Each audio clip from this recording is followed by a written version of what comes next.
Your final day in prison, what was that like?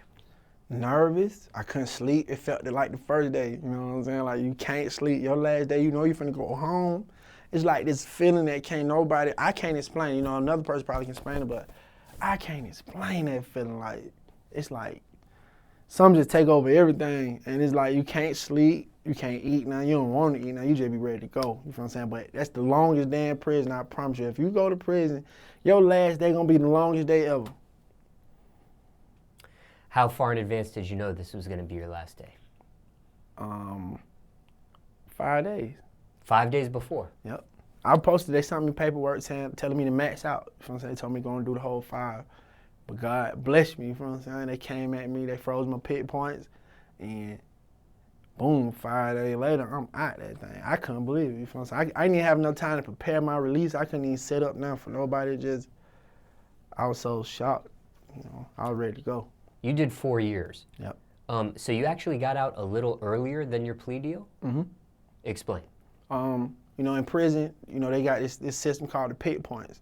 So what you have to do is they give you 12 classes and you get 12 pit points. Some people just need 6, some people need 3, 2, 1, you feel what I'm saying? But it's only available for people who got more than 2 years. If you got 2 years, they're gonna make you max out. If you got 3 years, you can use your pit points. So what I did was I got my g.e.d, you know, took motivation for change, and all these pit points just racked up. And I was at a work camp I was at Floyd County for 13 months. So that year gave me a pit point, and I had racked up on pit points. So they let me go early. What was the original amount of time you're supposed to do as part of the plea deal? 5 years. And you ended up shaving a year off? Shaving a year off, working a year off by going to class and participating in prison activities. When you find out your final release date, do you keep this quiet? Do you let some people know that, hey, I'm about to get out of here? I kept it quiet from everybody except for my girl. You know, everybody else was blindsided by it because I already know my situation and I didn't want to be put in those situations. So I just told her to come get me and we gonna just dip, you know what I'm saying? So I ain't tell nobody. After you leave, do you have to do parole? Do you have to be on papers? Yeah, I'm on parole right now. You are? Mm-hmm. How long does that last for? I've been out 2 months, so I got 8 more months on parole. So is that like is parole the rest of what you didn't finish? Yeah, the rest of my parole sentence. Rest of my prison sentence, you know, so I'm on parole. If you violate, what happens? I go back to prison for 8 months. If I violate right now, I go back. If you violate the last 3 months, I go back. For those last 3 months. Yep. Now, your first day out, was that emotional? No. I ain't cried since I've been locked up. Only time I cried, my little boy got hit by a car when I was in prison. That's the only time I cried my whole 4 years. My little boy got hit by a car my last 10 days in prison. He got hit right before I came home. He got hit by a car. So that hurt me. But I ain't cried. Was he okay? Yeah, he okay. He just split his head and messed up his arm, you know. Has he recovered since then? Yeah, he recovered. He looked good too. He a strong boy. He ain't cry, period. He ain't cry. Full recovery, no problems with his limbs or anything? Mm.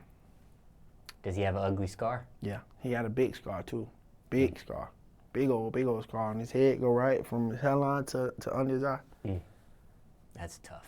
Yeah. But good that he's okay though. Yep. Thank God for keeping him here. Could have lost him.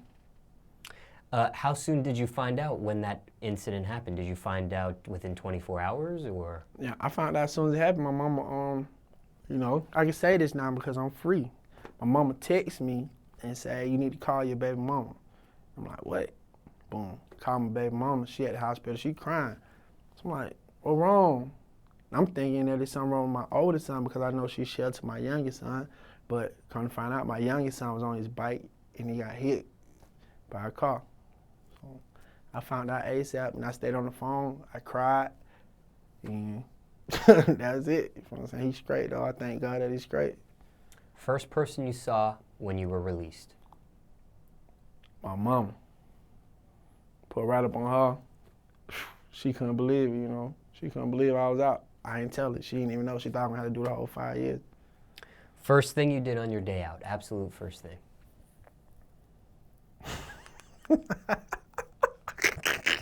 My first thing I did, I got in the car. I walked out of prison and got in the car. Okay, second thing you did. You know, I went and got the jinx off, you feel what I'm saying? I went and smashed on somebody. I don't know how many times I did it with her the first day. Everywhere, shower, sofa.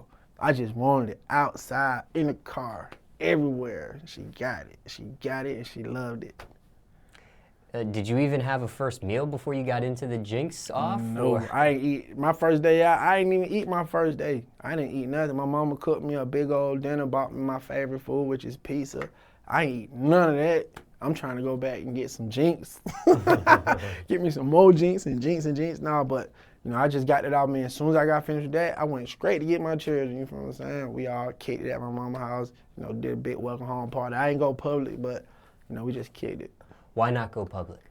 Due to my safety, you know, I didn't want, you know, I didn't know who knew where my people stayed at. So until I got my people in a comfortable state, I didn't want to just put myself out there.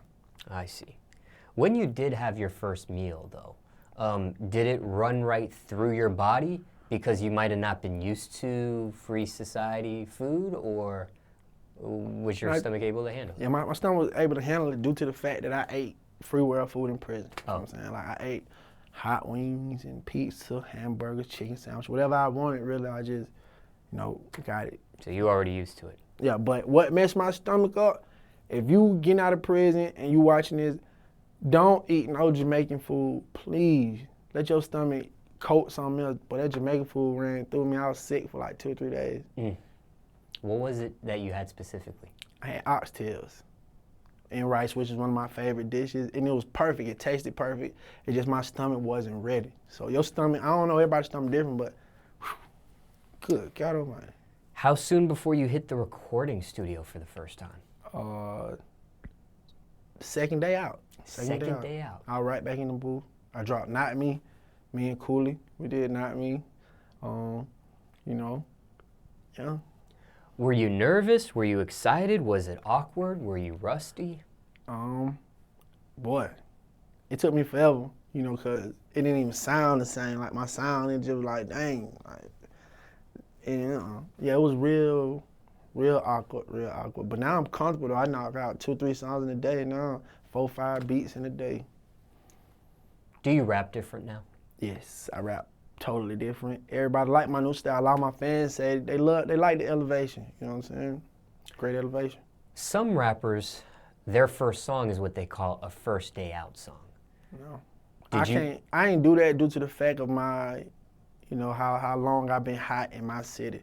It was just pointless for me to get out and talk reckless, you know what I'm saying? Because it's so much against me. A lot of people don't go through what I went through, and you know, it was a very humbling situation. So I felt like they wanted me to do one. My whole team, bro, you need to do it. They gonna love it. But it's like, I don't want to rap on nobody else's beat. Everything I do, I want it to be about me because it's about me. I've been away for so long. So, you know, I wasn't comfortable with making beats when I first got out, you know. So I ain't do no first day out. Now, how soon was that first song released after you came home? You came home, second day you hit the studio. How long before the first song was released publicly? 3 days. That fast? 3 days, that fast. As soon as I did the record, they loved it. Everybody like, it sound good. I got it mixed by Be Good Engineering. Dropped it, you know what I'm saying? It did numbers, you know, got a couple hits on there, but I feel like, you know, that was my best music, especially after the things I started recording. I wish I never dropped that song. Really? Yep.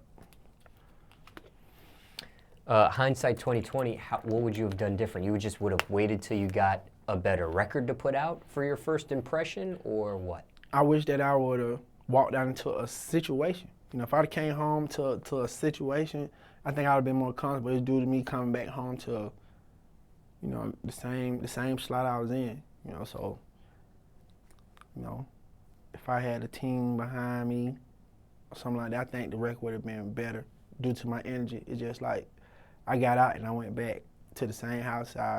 You know, so I know it takes time. I think I should have just took my time with the record, that's all. Hindsight 2020, how long do you think before you would have released something maybe then? If my people weren't so excited, I probably would have put myself up for 30 days. It just like, it was a critical time, and I'm the only money maker, you know what I'm saying? So my mom needed me to get out here and just rush and get my paper back. So that's what I did, you know what I'm saying? I jumped out running, you know. I did like my first week out, first 4 days I had a show booked that Saturday. You did? Yes, I did. How did that go? Crazy. Everybody came, the whole city came out. People couldn't even get on. It's raining out here, and everybody's still out here. Like, I got major love, and I appreciate everybody who came out. Was that something you have to practice for, or? I'm a natural. I'm a superstar. Your first show back, again, same thing. Were you nervous, excited, awkward, rusty?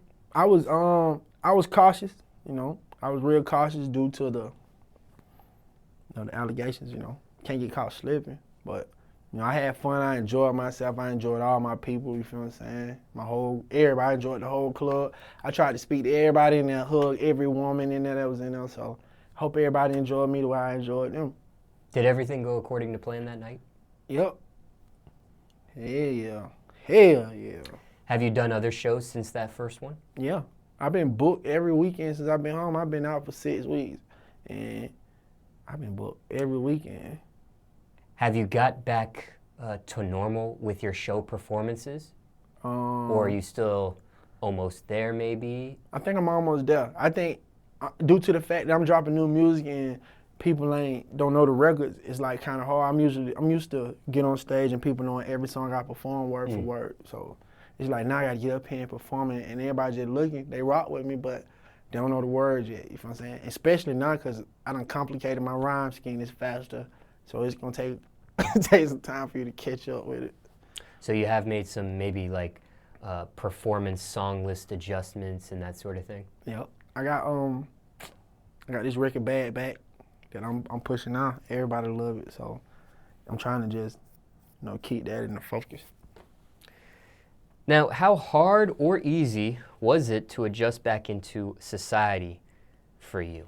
I mean, it's been 6 weeks at this point, but how do you judge it? It was easy, real easy. Like, you know, due to the fact that I had strong moral support, so they kept me updated on the clothes and they kept me updated on everything, the lingo. So when I got out, I'm still be kind of paranoid due to the fact that I've been closed up, and it's like when I be in clubs, there be so many people around, and everybody be looking at me like, bro, you look crazy, you look out of place, but it's just due to my prison mentality. You just gotta watch everything around you. So I'm adapting better now. I went to a club last night. I wasn't as paranoid as I was before. What did you miss the most out on then? I mean, it sounds like you were up to date with a lot of things. Was there anything you missed out on though? I mean, aside, of course, family, children, that sort of thing. But I mean, aside from that, like technology-wise, did you miss out on anything? Yeah, I missed out on a lot of stuff. You know, touchscreen TVs and the iPhone, all the iPhone. The phone I had so small compared to the new one, boy, that thing like a beeper or something. But yeah, I missed out on a lot of stuff, you know, but all that's tangible things, so I really ain't too much care for that. Uber, did they have Uber and Lyft 4 years ago? No, I don't even know what that is. Still to this day, I never drove an Uber or a Lyft. I be seeing it around, I be like, damn, what the hell? This shit lighting up like a fool, but you know. It's like a taxi service, except it's regular people using their cars to pick you up instead of an actual yellow cab or something like that. I should get in one. I want to get an Uber, but I stay so far away from Atlanta. I don't think they go all the way out there where I stay. And they have different classes. Like if you want a fancier ride to pick you up, you can. Of course, you got to pay for that. Or if you want something really cheap, a smart car might come and pick you up. It just depends on what's around and what you want and that sort of thing. But you have some flexibility compared to getting a yellow taxi cab. Okay. I like it though. I think it's cool. You feel what I'm saying? I like the energy. I like it. It looked good. It looked good. They show you who the driver is, a picture of the driver, what the car looks like. You know, on your GPS, it'll show you how long it takes for the guy to get to you. And I don't think I ever use it though. I don't think I never use it. Well, it'll be interesting when you try it. You might like it. I might like it. Hopefully I meet. I ain't gonna say that on camera. As far as anything that may have shocked you, what shocked you the most out of anything you experienced? Talking about me being home? Yeah. The love energy ain't the same. Ain't no love out here in the streets how it was before I left. Before I left, it was like one hand help the other hand. Now it's like, if you ain't a part of this crew, like, it's over. And I'm not a fan of kissing no ass to be around nobody. So, you know, it's a whole bunch of ass kissing niggas out here now that, hell no. Ain't no love, you know, that's, the energy of love is different. It's like, people use the word so openly, and people don't even know what it means. Love has so many meanings, but, like, ain't no help. People ain't helping nobody no more. 6 weeks out, do you still have that institutionalized feeling, or were you able to shake it off already? I was never institutionalized. They locked me up for some reason. Like, God didn't have my mind to the point where I did have me a knife and chain, I ain't know whatever the case may be, but it wasn't for, you know, to harm nobody. It was just for my protection. You know what I'm saying? So it's just like a pistol on the street. You just keep it. People ain't know I had no sticker on me. I just kept it from them. Somebody watching this, maybe they just gotten out of state prison themselves. Any do's or don'ts adjusting back into society? Don't get out here hanging with the same people who you said you wouldn't hang with. You know, make sure you be a man of your word if you don't do nothing. Even if you get out here and you bucking on your parole officer, you smoking, you running around here, you ain't sticking to your curfew, do not hang with the same crowd that left you behind. It'll be pointless. You'll just be moving backwards because God gonna put you back in that same position until you learn. You know what I'm saying? He take you through things to get you away from stuff, so you just have to stay away from the people who left you. And he showed you, but you just gotta keep your eyes open. Don't do that. The things to do when you get out, pray every day. Remember what you asked God for and remember what you told him you'll do. Be a man of your word. That's all. Just be a man of your word. Still staying in shape? Yeah, I'm still working out every morning, you know. I ain't on my cardio due to the fact that I've been running around, so it'd be like I be so tired, but I still get my push-up on, you know what I'm saying? Keep my top bill, you know. Now, just thinking about your 4 years in state prison, and this can be a variety of things for this answer, but just give me one. What would you change about the state prison system if you could? What's one thing you would change? I would give everybody a cell phone. Everybody, but I just charge them by the month. You know what I'm saying? I charge them, it'll be a state phone, but you'll be able to call and do what you need to do on this phone. You know what I'm saying? I will restrict, like, you know, a porno or whatever the case may be, even though we're gonna jailbreak it and get in there, but I would give everybody a cell phone so the violence can stop. Like, that's where most of the violence come from, a cell phone. You might have a cell phone and somebody might want it, and they're gonna come in and stab you all in your face for a gadget, so I'll change that, and I would change the menus. You know what I'm saying? I would give them better food to eat. You know what I'm saying? Because they feed slop. Like, don't be no season on your food, none of that. Them two things I change. You think this will ever change in your lifetime? What, you talking about what I just said? Yeah. Nope. I don't think they're gonna never change. They ain't gonna give you no phone in prison. They gave us tablets, but they're not equivalent to a phone. Some people will say the state prison system is like modern day slavery. You know, they do work you for free, man. I used to work in the kitchen. In my first camp at Coffee County, I worked in the kitchen for a little while, you know. Woof. That was the only detail, you feel what I'm saying? So I had to do something to just keep me active. I don't want to be sitting around no people, so yeah, it is modern day. Good God Almighty. Now, your overall experience, you seem pretty upbeat during this interview. Mm-hmm. You seem pretty positive. Did this experience turn you cold-hearted or into a savage at all? No, it didn't turn me into nothing. It made me a better person. It let me know that no matter how much you love, you can't control nobody. You know what I'm saying? Jealousy gonna come whether you like it or not, especially when you're somebody. You're gonna go through something when you're special. So, you know, I appreciate my lesson. I appreciate my trials and tribulations. I appreciate it. Like, I don't feel bad. It ain't turned me into nothing. It turned me into a better person. You know, if you come out of prison a savage, that means that you weren't applying yourself right, because it ain't about what nobody do for you, because it ain't about it. It's about what you're going to do for yourself. Like, when you in prison, God put you away from everybody for you to be by yourself, not for everybody to help you. No, he pulled you away from the world to put you inside of your own world so you can find yourself. So don't come out no savage. Come out a better you.